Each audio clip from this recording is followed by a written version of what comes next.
সেই নিরীহ পুলিশকে রক্তপিপাসু হিসেবে শেখ হাসিনা তৈরি করেছে। আপনারা যারা বিএনপি নেতা ইলিয়াস আলীর অপেক্ষায় আছেন, তাদের জন্য দুঃখজনক সংবাদ। তাকে অনেক আগেই হত্যা করা হয়েছে। তাকে পতেঙ্গা সমুদ্র সৈকত দিয়ে কড়া পাহারায় সাগরের মাঝখানে নিয়ে স্পিডবোটের মাধ্যমে মুখে পলিথিন পেঁচিয়ে হত্যা করে, তার পেট ছুরি দিয়ে ছিদ্র করে, তাকে পাথর দিয়ে বেঁধে সাগরে ডুবিয়ে দেওয়া হয়েছে। আসসালামু আলাইকুম, বিসমিল্লাহির রহমানির রহিম। আমি বাংলাদেশ পুলিশের একজন কর্মকর্তা এসআই মাসুদ রানা। আমি আপনাদের কাছে কিছু তথ্য তুলে ধরতে চাই, যেটা বাংলাদেশের মানুষ অনেক দিন ধরেই জানে না, বা তারা এই প্রশ্নের উত্তর খুঁজছে অনেক বছর ধরে, কিন্তু কোনো উত্তর খুঁজে পায়নি।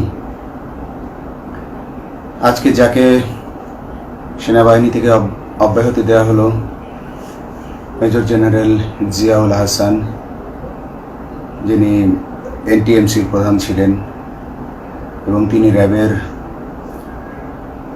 অতিরিক্ত পরিচালক ছিলেন। অতিরিক্ত পরিচালক অপারেশন। তিনি মেজর থাকতেই র্যাবে ছিলেন এবং বাংলাদেশে যত গুম খুন হয়েছে, বিএনপি সহ অন্যান্য যারা অ্যাক্টিভিস্ট, সেই গুম খুনের সাথে জড়িত এই জিয়াউল হাসান। অনেক নেতাদেরকেই র্যাবের কালো গাড়িতে করে সিভিলে ধরে আনা হতো, এনে র্যাব ওয়ানের গোপন আস্তানায় তাদেরকে আটক রাখা হতো। এরপর তাদেরকে সময় মতো অজ্ঞাত স্থানে নিয়ে তাদেরকে হত্যা করা হতো এবং অজ্ঞাত স্থানেই তাদের লাশ হয়তো নদীতে ডুবিয়ে দেওয়া হতো, নয়তো তাদেরকে দাফন করা হতো, নয়তো অ্যাসিডের মাধ্যমে তাদের লাশকে গলিয়ে দেওয়া হতো। আমি 2014 অক্টোবর থেকে 2017 ডিসেম্বর পর্যন্ত র্যাব সদর দপ্তরে কর্মরত ছিলাম। তখন র্যাবের ডিজি ছিলেন বেনজির, যিনি আজকে দেশের হাজার হাজার কোটি টাকা চুরি করে, পুলিশের হাজার হাজার কোটি টাকা চুরি করে পালিয়ে গেছেন বিদেশে।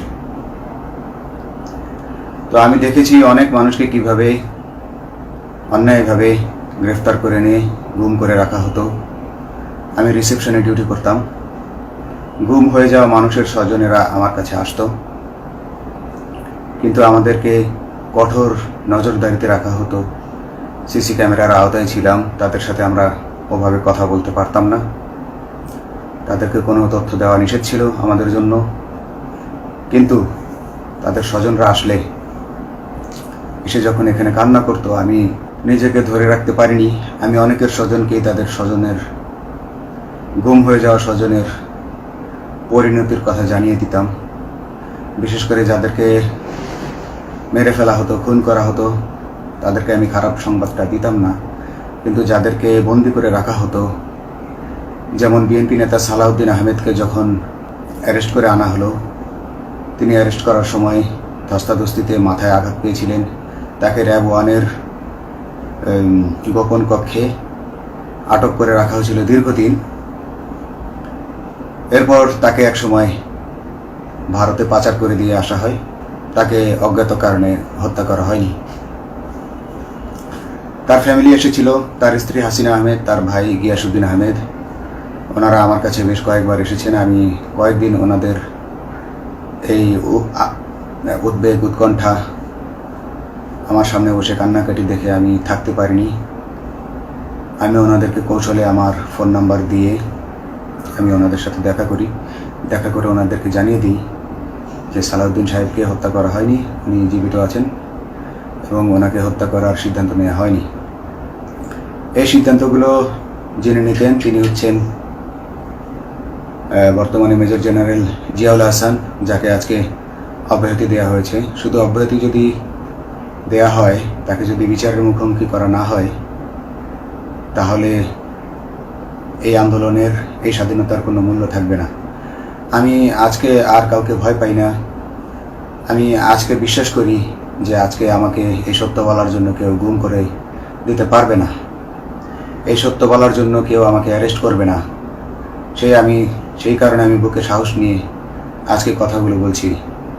আপনারা যারা বিএনপি নেতা ইলিয়াস আলীর অপেক্ষায় আছেন, তাদের জন্য দুঃখজনক সংবাদ। তাকে অনেক আগেই হত্যা করা হয়েছে। তাকে পতেঙ্গা সমুদ্র সৈকত দিয়ে কড়া পাহারায় সাগরের মাঝখানে নিয়ে স্পিড বোটের মাধ্যমে মুখে পলিথিন পেঁচিয়ে হত্যা করে, তার পেট ছুরি দিয়ে ছিদ্র করে, তাকে পাথর দিয়ে বেঁধে সাগরে ডুবিয়ে দেওয়া হয়েছে। শুধু ইলিয়াস আলী নয়, অনেক নেতার সন্ধান যারা আজও পাননি। কিছু মানুষ তো ঘর থেকে উদ্ধার হয়েছে, কিন্তু যাদেরকে আপনারা পাননি, তাদের সবার এই করুণ পরিণতি হয়েছে। আমি যদিও তারা এই কাজগুলো গোপনে, অতি গোপনে করত এবং র্যাবের অন্যান্য শাখার কর্মরত কর্মকর্তা কর্মচারীরা এটা জানতো না, কিন্তু আমি অত্যন্ত বিচক্ষণভাবে আমি এই খবরগুলো নিতাম, কারণ আমি জানতাম এগুলো একদিন আমি প্রকাশ করতে পারবো। এবং এই দিনটার অপেক্ষায় ছিলাম আজকে এত বছর, মানুষের কাছে সত্য প্রকাশের।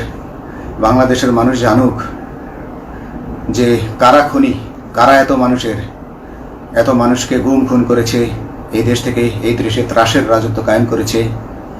তারা মাদকের ক্রস ফায়ারের নামে যে হত্যা ট্র্যাডিশন চালু করেছিল, এই ট্র্যাডিশনের উদ্দেশ্য ছিল বিরোধী দলের লোকজনকে হত্যা করা। কারণ পুলিশ এবং সেনাবাহিনীর অনেকেই মানুষ হত্যা করতে ভয় পেত, তারা এটাতে অভ্যস্ত ছিল না। অনেকেই অনেক সাহসী, কিন্তু একটা মানুষকে হত্যা করার পর তারা আর ঘুমাতে পারতো না, তাই তারা এসব কাজ করতো না। কিন্তু খুনে হাসিনা কিছু মানুষকে এভাবে হত্যা করতে করতে পুরস্কৃত করার মাধ্যমে হত্যা করতে অভ্যস্ত করে ফেলে। তারাই এই গ্রেফতারকৃত, এই গুমকৃত মানুষদেরকে গুলি করে হত্যা করত। এবং তারা এতটাই নিষ্ঠুর যে তারা এক একজন কয়েক শত করে হত্যা করেছে। এবং এই মানুষগুলোর সংখ্যা বেশি নয়, কারণ সবাই লাশ দেখতে পারে না। একটা মানুষকে খুন করার পর লাশের যে ছটফটানি এবং মাথায় গুলি করার পর মাথার যে বিকৃত অবস্থা, এই জিনিসগুলো আমাদের অনেকেই আমরা সহ্য করতে পারি না। তাই আমাদের মধ্য থেকে কিছু হায়নাকে বেছে নিয়ে তারা একটা টিম গঠন করে। তাদেরকে র্যাব সদর দপ্তরে বেনজির আহমেদ প্রতি মাসে পুরস্কার দিতে ডাকতেন এবং প্রত্যেকটা র্যাবের বিভিন্ন শাখায় এরকম দু একজন রাক্ষস ছিল যারা মানুষকে শুট করত, গুলি করত, হত্যা করত এবং গুম করত। তারা এখনও আছে। তাদেরকে আমি নতুন সরকারের কাছে দাবি জানাবো, তাদেরকে বের করতে হবে, তাদেরকে বিচারের আওতায় আনতে হবে। না হলে এত শহীদের বিনিময়ে যে ফ্যাসিবাদ থেকে, যে স্বৈর শাসন, যে খুনি হাসিনার হাত থেকে আমরা মুক্তি পেয়েছি, সে মুক্তির প্রকৃত মূল্য আমরা পাবো না, প্রকৃত স্বাদ আমরা পাবো না। এই খুনিদেরকে বের করতে হবে, এই খুনিদেরকে বের করে আইনের আওতায় আনতে হবে। বাংলাদেশ পুলিশ কখনোই গুলি করতে অভ্যস্ত ছিল না। আপনারা জানেন একসময় পুলিশ যে গুলি করতো না, এটা নিয়ে অনেক ব্যঙ্গচিত্র ছাপা হতো পত্রিকাগুলোতে, যে গুলি না করতে গুলি খেলনার বন্দুকে পরিণত হয়েছে। তো কিন্তু সেই নিরীহ পুলিশকে রক্তপিপাসু হিসেবে শেখ হাসিনা তৈরি করেছে। তবে সবাই নয়, কিছু কিছু মানুষ। আপনারা দেখেছেন এবং এই আন্দোলনের ভিডিও ফুটেজ দেখলেও দেখবেন যে কয়েক শত পুলিশের মধ্যে কেবলমাত্র কয়েকজনই জনতার দিকে গুলি ছুড়ছে। তো আপনারা ঢালাওভাবে পুলিশকে আপনাদের আক্রমণের নিশানা বানাবেন না। নতুন সরকার অবশ্যই এর বিচার করবে। আমি আশাবাদী নতুন সরকারের কাছে তারা যদি আমার কাছে কোনো তথ্য চায় আমি তথ্য দেব ইনশাল্লাহ। এবং এই খুনিদেরকে, এই রাক্ষসদেরকে বের করতে হবে। প্রতিটি গুমের, প্রতিটি হত্যার সুষ্ঠু তদন্ত করলে এগুলো বের হয়ে আসবে বলে আমি আশা করি। এবং আমি চাই এরা ধরা পড়ুক, এদের বিচার হোক। না হলে এরা যুগে যুগে এই রাক্ষস যুগে যুগে রয়ে যাবে, আমাদের মাঝেই তারা লুকিয়ে থাকবে এবং যুগে যুগেই তারা মানুষের রক্ত পান করেই যাবে। পুলিশ বাহিনী মানুষকে সেবা করবে, এটাই হওয়া উচিত পুলিশের ধর্ম। পুলিশের ধর্ম হবে পুলিশের জন্য, পুলিশ মানুষের জন্য। উন্নত রাষ্ট্রের পুলিশ মানুষ যেভাবে পুলিশকে ডাকলেই পুলিশ 5 মিনিটের মধ্যে ছুটে যায়, তাকে সাহায্য করে। আমরা বিভিন্ন ভিডিওতে দেখি যে পুলিশ হাঁসের বাচ্চাকে রাস্তা পার করে দিচ্ছে, একজন অন্ধ মানুষকে রাস্তা পার করে দিচ্ছে। বাংলাদেশের পুলিশ এমনটাই করতে চায়, আমরা এমনটাই করতে চাই, কিন্তু সেই পরিস্থিতিতে আমাদেরকে রাখা হয়নি। আমাদেরকে রাখা হয়েছে দৌড়ের উপর, আমাদেরকে রাখা হয়েছে বিভিন্ন অন্যায় কাজের উপর, বিভিন্ন অন্যায় আদেশের উপর। কেউ যারা মেনেছে তারা ভালো ভালো জায়গায় পোস্টিং নিয়ে থেকেছে, যারা মানেনি তাদেরকে খারাপ জায়গায় পোস্টিং দেওয়া হয়েছে, কারো চাকরি হারিয়েছে, কাউকে সাসপেন্ড করে রাখা হয়েছে। আমি নিজেও একজন এমন বৈষম্যের শিকার, অন্যায় মিথ্যা মামলার শিকার হয়ে আমি নিজেও বর্তমানে সাসপেনশন অবস্থায় আছি। এবং এই সাসপেনশন অবস্থায় থেকে আমি আল্লাহর কাছে শুকরিয়া জানাই, কারণ এই সাসপেনশন থাকার কারণে আমি ছাত্র জনতার আন্দোলনের সাথে সংযুক্ত হতে পেরেছি। আমি সবসময় আল্লাহর কাছে দোয়া করেছি যে আল্লাহ তুমি আমাকে মুজাহিদ হিসেবে কবুল করো, আমাকে জিহাদ করার তৌফিক দান করো এবং আমাকে শহীদী মৃত্যু দান করো। এবং আল্লাহ আমার দোয়া কবুল করেছেন।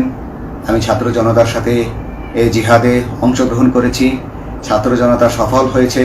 আমি গর্বিত আমি এই আন্দোলনে একজন পুলিশ অফিসার হয়েও আমি অংশগ্রহণ করতে পেরেছি। তো যাই হোক, আমি চাইব যে বাংলাদেশ পুলিশের, র্যাবের যে সকল কর্মকর্তা অগণিত মানুষের গুম খুনের সাথে জড়িত ছিল তাদেরকে ধরা হোক, তাদেরকে আইনের আওতায় আনা হোক। আমাদের মতো অনেক অফিসার আছি যারা এসব কুকর্মের সাক্ষী, আমরা সাক্ষ্য দেব। আমরা এখন আর ভয় পাই না। আমরা আসলে যে ভয় পেয়েছি তা নয়, আমাদের বাহিনীতে টিকে থাকাটা জরুরি ছিল।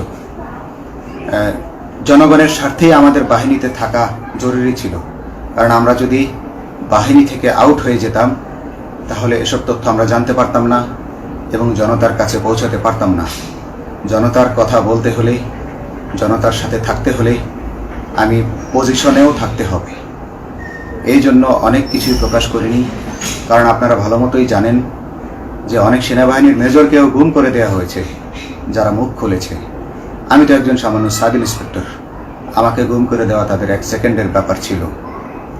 তো আমি এখন বিশ্বাস করি যে এখন সেই দিন, সেই কালো মেঘ সরে গেছে আকাশ থেকে, আকাশ মুক্ত হয়েছে, এই দেশ জালিমের শাসন থেকে মুক্ত হয়েছে। আল্লাহ তাআলা আমাদের উপর রহমত বর্ষণ করেছে। অগণিত মুসলিমের দোয়া আল্লাহ তাআলা কবুল করেছেন, অগণিত 18 কোটি মানুষের দোয়া আল্লাহ কবুল করেছেন। তাহলে এইভাবে হঠাৎ করে 15 দিনের মধ্যে 15 বছর ধরে গড়ে ওঠা রাক্ষসের পতন ঘটা আল্লাহর রহমত ছাড়া, আল্লাহর রহমত ছাড়া এটা কখনোই সম্ভব হতো না। আমি আল্লাহর উপর ভরসা রেখে বলছি, আপনারা নতুন প্রশাসনকে ঢেলে সাজান, পুলিশ বাহিনীকে ঢেলে সাজান। এই সিস্টেমের মধ্যেই, পুলিশের এই সিস্টেমের মধ্যেই গণ্ডগোল আছে, নিয়োগের মধ্যে গণ্ডগোল আছে। আপনারা এই সিস্টেমগুলো পরিবর্তন করুন, আপনারা এই সিস্টেম পরিবর্তনে সাহায্য করুন এবং পুলিশ ডিপার্টমেন্টে যত ডিপার্টমেন্টাল পরীক্ষা আছে এগুলো তুলে দেন। এই ডিপার্টমেন্টাল পরীক্ষাগুলোর মাধ্যমে আমাদের ঊর্ধ্বতনরা আমাদের গলা সবসময় চিপে ধরে রাখে।